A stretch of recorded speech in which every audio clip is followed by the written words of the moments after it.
Hello, good morning. It's a Sunday morning today, April 28, 2024. Dito lang po ako sa garahe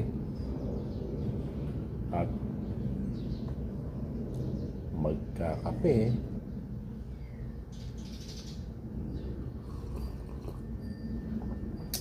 Bakit nga ba kapag umaga kape ang hanap natin? Kape ang gusto natin inumin, di ba? Nakaka-relax sumigop ng kape. Although mainit-init siya, gusto natin mainit pala. Dahan-dahan natin hinihigop to.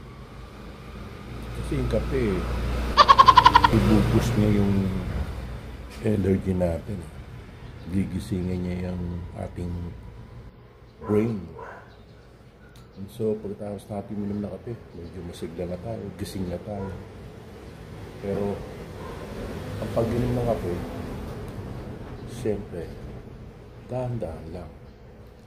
Oh, kalma. Kalma.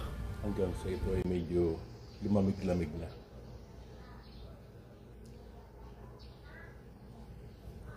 Tara. Tara magkape. Ngayong umaga.